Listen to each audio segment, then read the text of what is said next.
ایک بادشاہ کا سبق آموز واقعہ۔ ایک ریاست کے بادشاہ نے یہ اعلان کروا دیا کہ کل صبح جب میرے محل کا مرکزی دروازہ کھولا جائے گا، تب جس شخص نے بھی محل میں سے جس چیز کو ہاتھ لگا دیا وہ چیز اس کی ہو جائے گی۔ اس اعلان کو سن کر سب لوگ آپس میں بات چیت کرنے لگے کہ میں تو سب قیمتی چیز کو ہاتھ لگاؤں گا۔ کچھ لوگ کہنے لگے میں تو سونے کو ہاتھ لگاؤں گا، کچھ لوگ چاندی، تو کچھ لوگ قیمتی زیورات کو،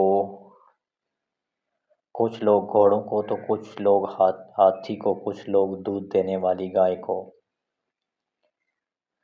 ہاتھ لگانے کی بات کر رہے تھے۔ جب صبح محل کا مرکزی دروازہ کھولا اور سب لوگ اپنی اپنی من پسند چیزوں کے لیے دوڑے تو سب کو اس بات کی جلدی تھی کہ پہلے میں اپنی من پسند چیز کو ہاتھ لگا دوں تاکہ وہ چیز ہمیشہ کے لیے میری ہو جائے۔ بادشاہ اپنی جگہ پر بیٹھا سب کو دیکھ رہا تھا اور اپنے آس پاس ہو رہی بھاگ دوڑ کو بھی دیکھ کر مسکرا رہا تھا۔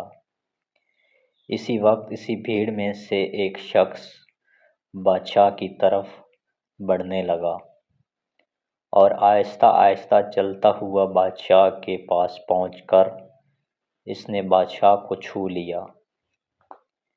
بادشاہ کو ہاتھ لگاتے ہی بادشاہ اس کا ہو گیا اور بادشاہ کی ہر چیز بھی اس کی ہو گئی۔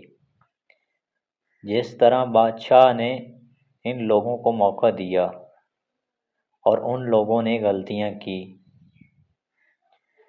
ٹھیک اسی طرح ساری دنیا کا مالک بھی ہم سب کو ہر روز موقع دیتا ہے، لیکن افسوس ہم عقل کے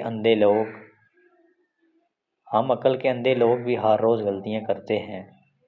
ہم اللہ کو حاصل کرنے کی بجائے اللہ کی بنائی ہوئی دنیا کی چیزوں کی آرزو کرتے ہیں، لیکن کبھی بھی ہم لوگ اس بات پر غور نہیں کرتے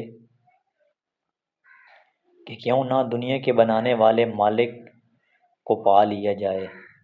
اگر مالک ہمارا ہو گیا تو اس کی بنائی ہوئی ہر چیز بھی ہماری ہو جائے گی۔